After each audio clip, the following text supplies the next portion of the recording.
সিদ্ধ ডিম দিয়ে মেয়োনিজ, শুনতে অবাক লাগছে না? অনেকেই আছে কাঁচা ডিমের কারণে মেয়োনিজটা খেতে চান না, কারণ মেয়োনিজটা কাঁচা ডিম আর তেল দিয়ে তৈরি করা হয় বলে অনেকের কাছে এটা অপছন্দের একটি খাবার। আজ আমি আপনাদেরকে সিদ্ধ ডিম দিয়ে এবং অল্প তেলে খুব মজা করে দোকানের চাইতেও বেশি স্বাদের মেয়োনিজ তৈরি করে দেখাবো। এভাবে একবার মেয়োনিজটা তৈরি করে দেখবেন আর বলবেন আগে কেন এই রেসিপিটি জানলাম না। তাহলে চলুন রেসিপিটি এক নজরে দেখে নিই। রেসিপিটি তৈরি করার জন্য এখানে আমি 2টা ডিম সিদ্ধ করে নিয়েছি।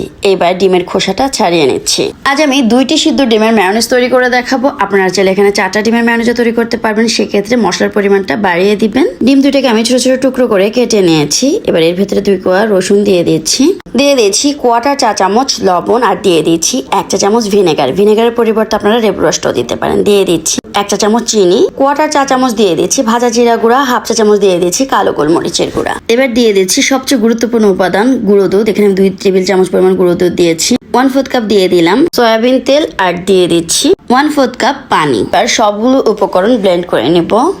এই মেয়োনিজটা এতটাই সুস্বাদু হয়েছিল যে আপনাদেরকে বলে বোঝাতে পারবো না। আপনারা বাসায় একবার হলো এভাবে মেয়োনিজ বানিয়ে দেখবেন। দেখতেই পাচ্ছেন মেয়োনিজটা কতটা ক্রিমি হয়েছে। দেখে কি বোঝা যাচ্ছে এটা কাঁচা ডিমের না সেদ্ধ ডিমের? এই মেয়োনিজটা খেতে এতটা টেস্টি হয় যে আপনি একবার বানিয়ে খেলে বারবার বানাতে চাইবেন। এই রেসিপিটি আপনারা একবার বানিয়ে বয়মে ভরে 2 থেকে 3 দিন বাইরে রেখে খেতে পারবেন। তাছাড়া যদি নরম ফ্রিজে রাখেন তাহলে এটা দীর্ঘদিন ভালো থাকবে। আর এই মেয়োনিজটা এতটাই টেস্টি হয় যে আপনি একবার বানিয়ে দীর্ঘদিন খাওয়া তো দূরের কথা, একদিনই শেষ হয়ে যাবে। আশা করছি রেসিপিটি আপনাদের ভালো লেগেছে। ভালো লেগে থাকলে বলবো লাইক, কমেন্টস এবং শেয়ার করে দিবেন।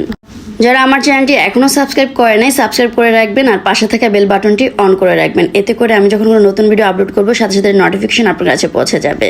আজ এই পর্যন্তই, আবারও চলে আসবো নতুন কোনো রেসিপি নিয়ে। সে পর্যন্ত সবাই ভালো থাকবেন, সুস্থ থাকবেন, আমার জন্য দোয়া করবেন। সবাইকে ভিডিওটি দেখার জন্য অসংখ্য ধন্যবাদ জানিয়ে শেষ করছি। আল্লাহ হাফেজ।